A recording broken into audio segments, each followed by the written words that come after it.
Hi, Danny, Grace and Jude. This is the hypo or the hypoglycemia section of the foundations. Just a little recap.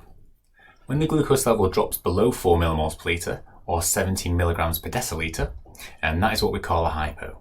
Now, technically speaking, less than 3.3 millimoles per litre or 65 milligrams per decilitre is the actual hypo level for someone without diabetes. That's when you will start to get symptoms such as not having enough glucose in the brain and feeling a bit fuzzy, shaking and sweating as the adrenaline starts to go to push extra glucose out of your liver.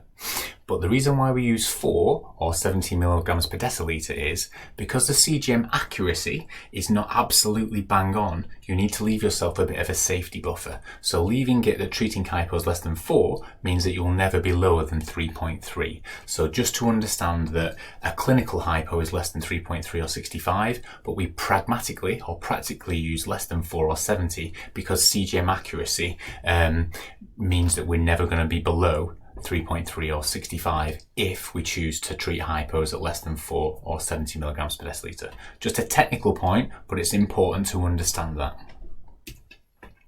How much hypo treatment should you have when you go below 4 or 70 milligrams per decilitre? Well, that obviously depends on how much you weigh. The more you weigh, the more fast-acting glucose you will require. Here's a little chart to help you. So Grace, you're currently 20 kilos, so that would be 6 grams of fast-acting glucose, which is 2 dextrose tablets. I currently weigh 100 kilos, so we cap it at 60, and the reason being is we don't want to be ever giving more than 20 grams because the maximum that the intestine or the digestive system can absorb of glucose is at 1 gram per minute.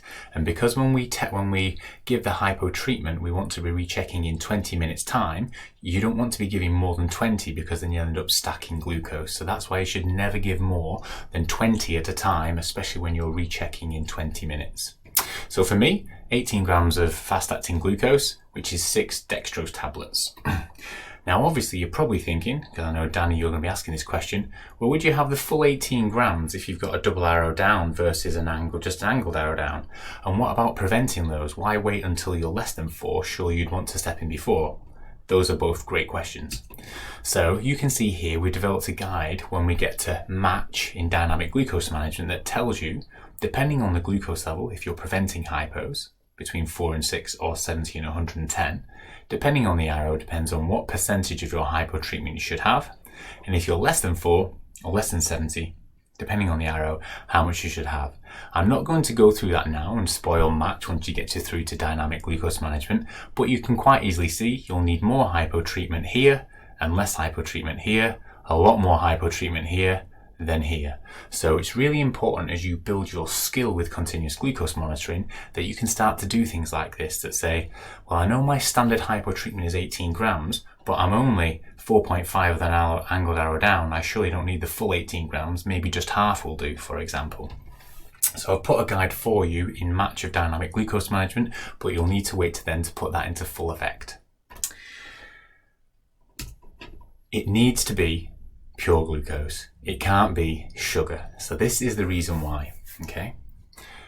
When you treat with sugar, sugar is made up of 1 molecule of glucose, 1 molecule of dextrose. When you get them digested, it's only the glucose that actually treats the hypo. So often you need double treatments and the first treatment is not enough and it takes a lot longer to treat the hypo.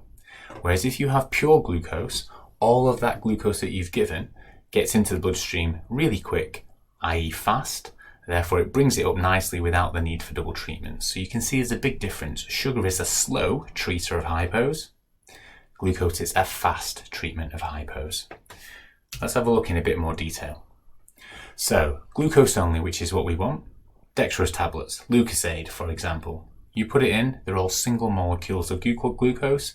They go into the digestive tract, get absorbed rapidly at a maximum of 1 gram per minute, straight through the liver, into the blood, and treat the hypo within 20 minutes. Therefore, when you look at your CGM, you will see the result within 20 minutes. Contrast that with sugar, such as Coca-Cola, or sweets. 1/2 glucose, 1/2 fructose. You have it, it goes through, gets digested. Only half of the glucose goes into the blood to treat to hypo. So often you need a second hypo treatment and stack glucose. And the fructose that goes into the liver actually goes in there quite quickly and turns a metabolic cascade that actually leads to an overeating switch turned on in the liver that makes you really hungry, and therefore you go and raid the fridge. So when I've treated hypos with things like Coca-Cola or lemonade before, sometimes the glucose level comes up, but then straight after I'm absolutely starving and going hammer the fridge. Don't wait 15 minutes till I give my insulin, and then the glucose level goes really high. If I use glucose only, such as dextrose or Lucozade, it treats the hypo within 20 minutes and the overeating switch turns off. And that is really important, a key bit of information to treat only with glucose. My preference, and for you, Grace and Jude, what we will be doing is carrying dextrose tablets around with us. The reason being is you've got very precise measurements in these of 3 grams per one. They're easy to carry around. And yet you don't run out because you can, carry on around with you very easily. Whereas if you use drinks, it's hard to measure sometimes. You often run out very quickly. And sometimes, depending on the formulation, they actually change the amount of carbs that's in there. So keeping to dextrose tablets is absolutely key for me and you. So once we can understand why it would be glucose only, the overeating switch, I'm not going to go into this too much here, but this is just to show you, if you want to have a bit of a look in your own time, there's an amazing podcast on the Peter Attia Drive show by Rick Johnson, and I've drawn out on my whiteboard here. But basically the thing is, if you put a lot of fructose from sugar, so sugar is half fructose, half glucose, and the fructose goes into the liver very quickly, you actually turn an overeating switch, which is the AMP deaminase, and then that leads to a metabolic cascade, which leads to insulin resistance, the overeating switch, and loads of nasty bad things, essentially. So if you want to upskill yourself on that, go and have a read here.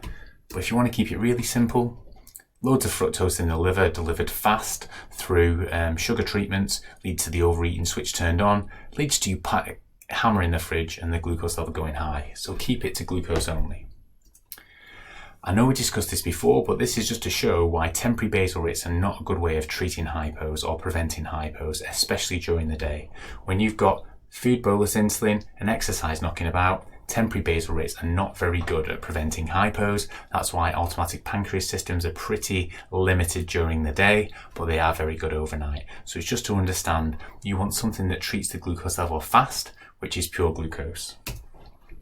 So in summary, actually less than 3.3 or 65 milligrams per deciliter is a clinical hypo, but we're going to use less than 4 or 70 milligrams per deciliter because the CGM accuracy is not good enough to use 3.3, because you could quite easily be much lower than 3.3 if the CGM is reading 3.5, for example. Hypo treatment should be based on weight, never be more than 20 grams because of the 1 gram per minute absorption in the intestine. And what we will talk about when we get to matching dynamic glucose management is how much to change that hypo treatment by, depending on the glucose value and the trend arrow. It needs to be glucose only and not sugar, because we want to keep that fat switch off and treat the hypo as quickly as possible. And you need to wait 20 minutes to allow time for that glucose to get from your mouth into the bloodstream and appear on your CGM. And as I've just mentioned, the last thing, temporary basal rates are pretty useless at preventing or treating hypos, and that's why APS systems during the day are of limited utility, and that's why you need to focus on preventing hypos with fast-acting glucose as a preference.